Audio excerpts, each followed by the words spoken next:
almost like we're in a trance, like we're sleepwalking through life, that we find ways to cancel out our dreams. And I think that but is a dream killer. That a lot of things that we want to do, a lot of places we would like to go, a lot of things we would like to experience, and we just stop at but. When I was 17, I read a quote that went something like, "If you live each day as if it was your last, someday you'll most certainly be right." It made an impression on me, and since then, for the past 33 years, I've looked in the mirror every morning and asked myself, if today were the last day of my life, would I want to do what I am about to do today? And whenever the answer has been no for too many days in a row, I know I need to change something. Betray your destiny and see how long it takes you to be drowning in a storm. It'll happen immediately, and of course it will, because what's calling you to be your best is exactly the thing that's pushing you forward to manifest yourself most fully in the world. It's what you need. You run away from that, the boat's going to start to rock very, very quickly. Well, what does that mean? Well, what else would come out of chaos? You know, if you fall apart and then you put yourself back together, what is it that comes back out? Well, at least you're in better shape than you were before, you know, and then maybe you do that 20 times in your life or 50 times, and you do it voluntarily. Your purpose is easy to you. Your purpose comes natural for you. Your purpose brings you energy. Your purpose brings you life. It's okay not to have a grand dream. It's okay not to be able to do that yet. It is very okay not to be extraordinary. You don't need that to love yourself. But what you do need is purpose. What you do need is to take that time to define what is it that you're trying to do with your life? Why do you matter? What is it that you're going to be able to bring to yourself and to the world? And it doesn't have to be big. It just has to be real. What would you like to do? What do you believe you've been destined to do? What talents, skills, giftings, and abilities do you possess to support your desire to do it? What are your motives for wanting to do it? Why do you want to become what you are looking to become? What steps are you taking to become and to live the life, to make the dream a reality? Because this world needs your purpose. And so every day you got to give it up. Every day you got to give this world what you got. Every day you got to give everything you got to this world, because that defines your legacy. What are you going to leave behind?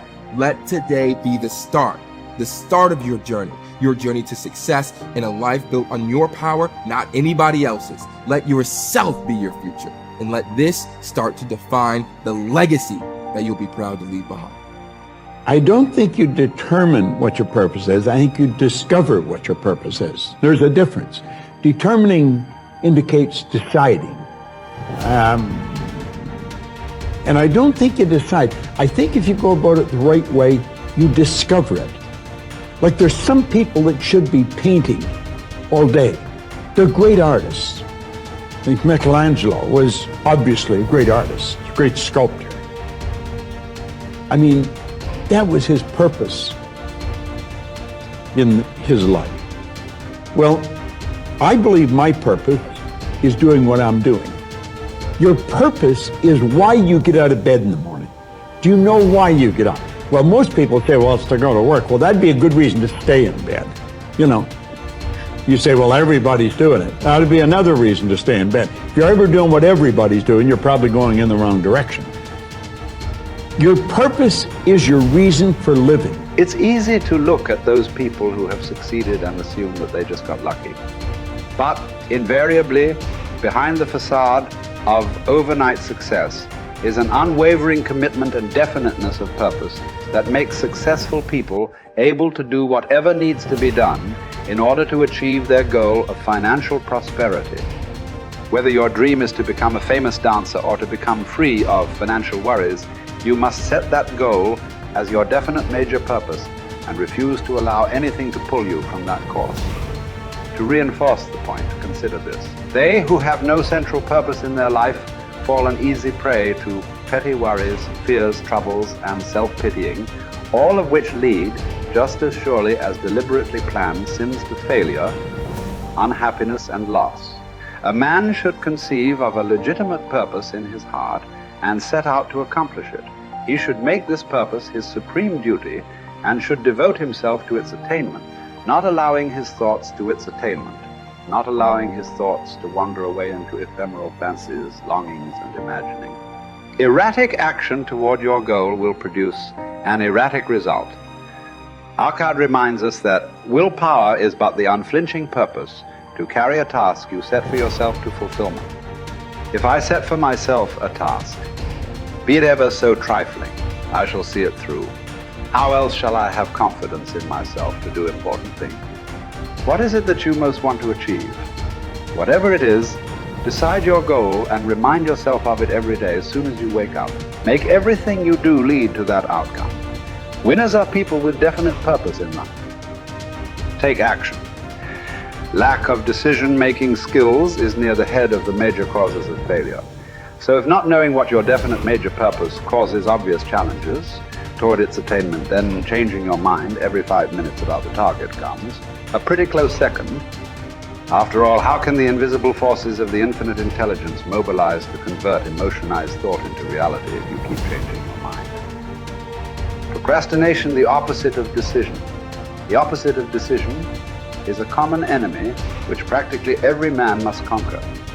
Procrastination is motivated by shame. People put off tasks, either consciously or unconsciously, because they believe they will experience shame if they complete the task. Perhaps they feel their efforts won't be good enough, or that their position of authority could be questioned if their attempt is unsuccessful. It is therefore safer to procrastinate and blame external sources for lack of results than to try and have to admit failure. Procrastinators very often see themselves at the top of the mountain, but they don't want to learn how to climb. But what if it's not fence? Sitting, that's slowing you up, but inability to make decisions in the first place. It has been thought that those that make decisions quickly are working on some sort of sixth sense, and certainly. However, cognitive psychologist Gary Klein, with his studies into decision-making processes in life and their situations, shows there is something less esoteric at play too.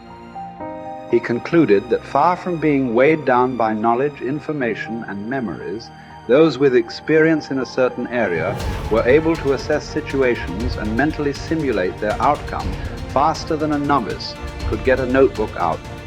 Experience and understanding allow decision makers to recognize situations and quickly commit to a course of action based on that extensive knowledge bank.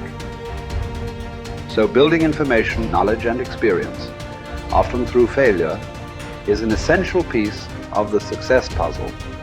There is no more miserable human being than one in whom nothing is habitual but indecision. Take full responsibility for your life. Accept where you are and the responsibility that you're going to take yourself where you want to go. Someone said we have two primary choices in life. We can either accept conditions as they exist, or we can take the responsibility to change them. See, a lot of people want to exempt themselves from taking responsibility. All they want to do is talk about the problem. Every time you see them, they'll tell you their story over and over and over and over again. No. You want to take responsibility for your life. I got me here, I can get me out of this. And I'm getting out. I'm not going to be a volunteer victim. George Bernard Shaw said there are two kinds of people in life. You know, he said those that make things happen, those that watch things happen, and those that don't know what happened. And he said the people that get along in this life look around for the circumstances that they want, and if they can't find them, they make them. They create them. So part of beginning to get unstuck, you've got to decide that the behavior pattern that you have adopted doesn't work for you. You've got to change your strategies, and changing your strategy means reinventing your life. Recreating you, and you have the power to do that. You can decide that you're going to change, that you're not going to be a wimp. You can decide that I'm going to live each day as if it were my last. You have the power to make that decision. You can decide I'm going to work on myself and develop myself. I'm going to empower me. And all of these things that are happening to me right now, they're just temporary inconveniences. They're not stronger than I am. I'm in charge here.